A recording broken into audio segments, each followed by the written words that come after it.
Segundo bloque en Ciudad U y estamos listos para la entrevista central del día de hoy. Y vamos a hablar de educación sexual integral, de la importancia de la misma, de cómo está llevándose a cabo y también de los fenómenos de discriminación que hay con respecto a eso. Antes de entrar a la entrevista central, vamos a ver este video que nos introduce un poquito a la temática. Mira. De hecho, lo estudiamos en la escuela eso este año. No te los nombro, si quieres.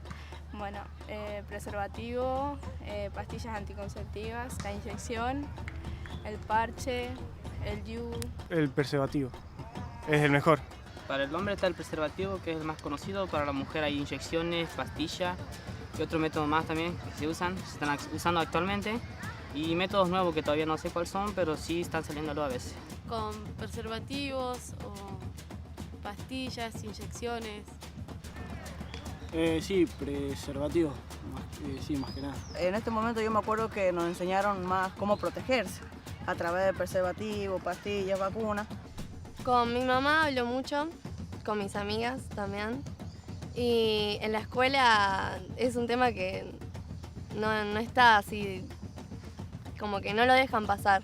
Lo tratan mucho para que los chicos se cuiden. No, en mi primaria no se hablaba casi nada de educación sexual. Se empezó a hablar hace unos años, lo cual está perfecto, pero en el momento que yo iba al colegio no se hablaba de educación sexual, así que tenía que sacar información de abajo de la manga. Bueno, muy buen disparador, Coti, y vamos a enmarcarlo también de lo que veníamos hablando, es la semana contra la discriminación por orientación sexual y también por identidades de género, y cómo la ESI justamente, que la tenemos hace mucho tiempo, digo, en el caso de Córdoba, hay una pelea para que realmente se implemente como debe ser en las escuelas, sí. Y tiene que ver con esto que estamos diciendo que... Y con la historia que veíamos recién, ¿no? La Claro. mamá que decía, el desconocimiento también nos lleva a un lugar del miedo, a no saber cómo actuar. Inclusive también el de la discriminación. Pero vamos a sumarlo a Eduardo Matio, ¿te parece? Eduardo, ¿cómo te va? Te saludan Miguel y Coti aquí en Hola, Ciudad Eduardo. U. Hola Coti, hola Miguel, gracias por la invitación a Ciudad U. Bueno, Eduardo, ahí veíamos recién esos testimonios que hablaban de la ESI, estamos en esta semana contra la discriminación por orientación sexual y cuando hablamos en preproducción contigo, vos hacías hincapié en la cuestión de la ESI y queremos que nos desarrolles por qué crees fundamental para aspirar a una sociedad no discriminadora y que entienda y respete otras identidades de género y sexuales, por qué es fundamental la correcta aplicación de la ESI.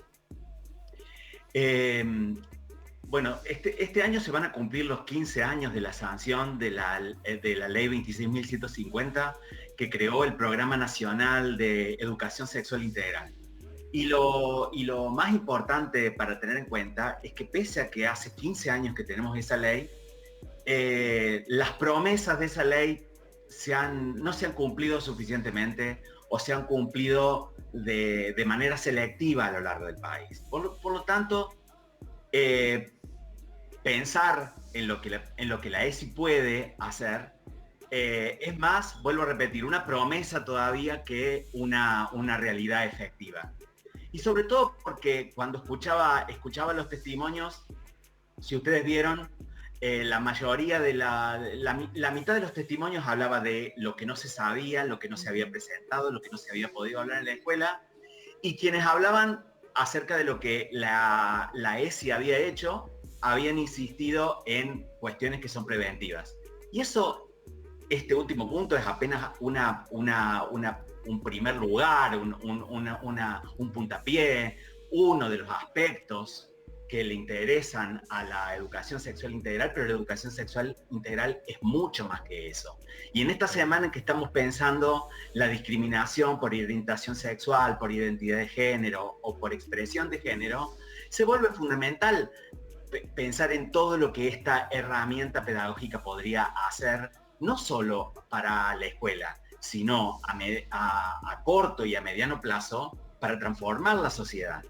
En sentido que no solo podría favorecer que podamos pensar otros modos de vincularnos con aquellos que creemos o que sabemos que son diferentes, sino podría dar lugar a que podamos imaginarnos una sociedad completamente distinta, donde ser diferente por la orientación sexual o por la identidad de género o por la expresión de género no sea una razón por la cual alguien desde la más temprana infancia vaya a ser estigmatizado o estigmatizada.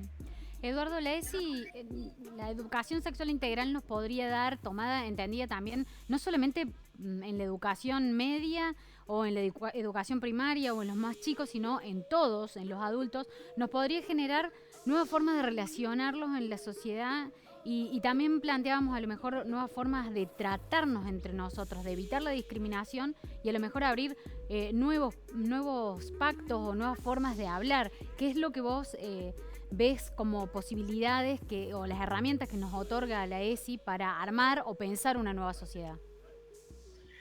Bueno, en ese sentido es muy curioso lo que pasa con la ESI, porque así como hay fenómenos que tienen que ver con la no implementación de la ESI, o con la ausencia de la ESI, o con el abordaje deficitario de la ESI, hay en otros lugares donde la ESI, como dicen algunos especialistas, se desborda a sí misma.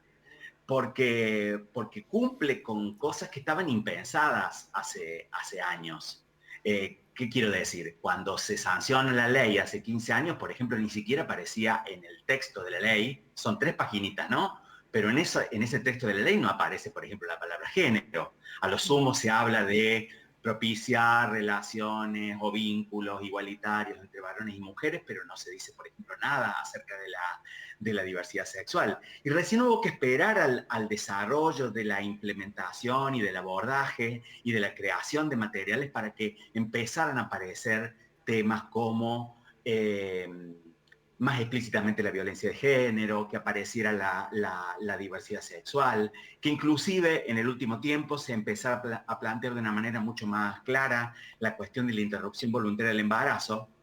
Y digo, en ese sentido, esto de que la ESI se desborda a sí misma, es que en distintos contextos, en distintas situaciones, incluso por fuera de la educación formal, hay muchos movimientos sociales que están asumiendo la ESI como una tarea que tienen que cumplir, porque muchas veces la escuela no lo está cumpliendo suficientemente, porque las familias a veces es un tema que no saben cómo encararlo, todavía no saben cómo encararlo, cómo plantearlo. Y entonces, bueno, en ese sentido, a mí me parece que la ESI lo que efectivamente hace es generar otros horizontes que no podíamos imaginar.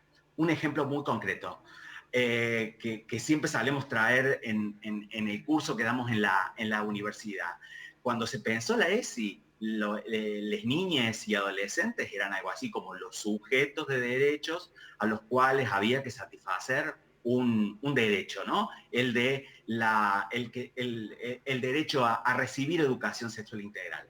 Pero resulta que a esta altura del partido, 15 años después, nos encontramos con que los estudiantes no solo son quienes están motorizando muchas estrategias de ESI, son quienes piden el cumplimiento de la ESI y muchas veces son quienes en sus establecimientos educativos son quienes están todo el tiempo pidiendo, reclamando, haciendo saber su necesidad de conocer qué sea la ESI y que la ESI sea implementada de manera correcta. Tanto es así que podríamos decir que en muchos contextos los mejores aliados que tienen aquellos docentes que por ahí se ven solos en la tarea de dar ESI, se encuentran en sus estudiantes a los aliados para hacer posible el cumplimiento, la satisfacción de este derecho. Estoy pensando, Eduardo, y te quiero plantear una situación para que vos me digas dónde estamos, crees vos, ubicados. Porque por un lado yo pienso matrimonio igualitario, la posibilidad que veíamos recién de Agustín, este chico trans, que la madre hable, incluso él cuenta cómo salió del closet, la posibilidad de que en el documento uno pueda tener la identidad con la que se autopercibe.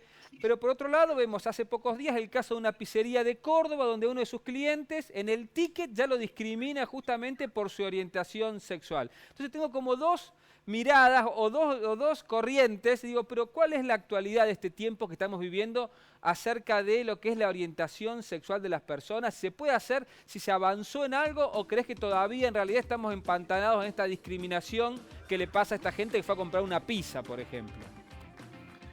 Sí, en relación a eso,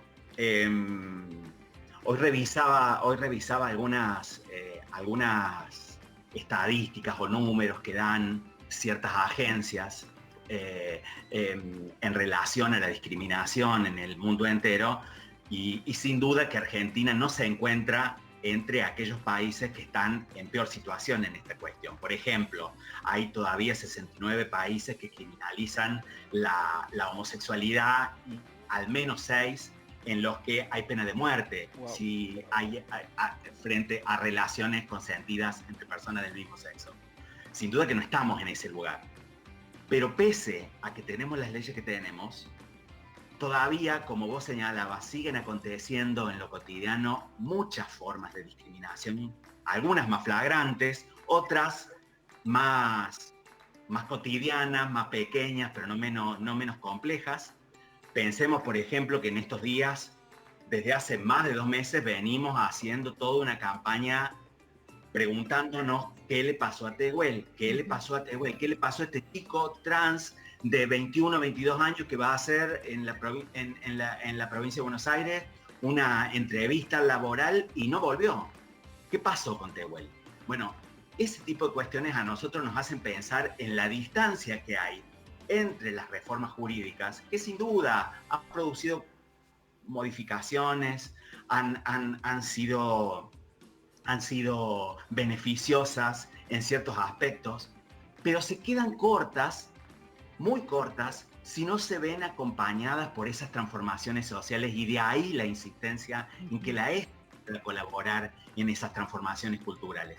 Y cuando digo ESI, estoy pensando en esa educación sexual que no solo se tiene que dar en las escuelas, también los espacios mediáticos, pensemos las radios, pensemos los canales de televisión, sobre todo los universitarios y sobre todo los que están en manos de movimientos sociales, son el espacio privilegiado para que se hable de estas cosas, porque probablemente el problema más grave de la educación sexual integral y de las cosas en términos de discriminación que la ESI podría reparar, ocurre porque esos temas no se hablan, porque esos temas no están en agenda. Yo me animaría a decir hasta que pese a que la ESI suele estar en las consignas de las marchas, suele estar en las consignas de otras discusiones relativas a derechos sexuales y no reproductivos, cuando las papas queman, la implementación de la ESI todavía es algo que está por realizarse. Sí, tal cual. Bueno, Eduardo, te agradecemos justamente por ser parte y poder conversar sobre esto en la televisión pública, en una televisión, en el canal universitario, y poder mantener esto en agenda. Y nos traes también una visión distinta, ¿no? La llegada de la ESI, la implementación de la ESI, de qué manera está funcionando o no en nuestra sociedad a 15 años de todo esto. Y la vamos a seguir porque el tema lo vamos a mantener en agenda. Eduardo, ha sido un placer y como siempre charlar contigo. Gracias a ustedes y gracias por visibilizar estas cuestiones que para nosotros son efectivamente vitales. Efectivamente vitales, tal cual. Gracias, Eduardo, un abrazo grande para vos. Bueno, una semana muy importante para seguir contando y pensando en estos temas y también en casa poder compartirlos entre todos.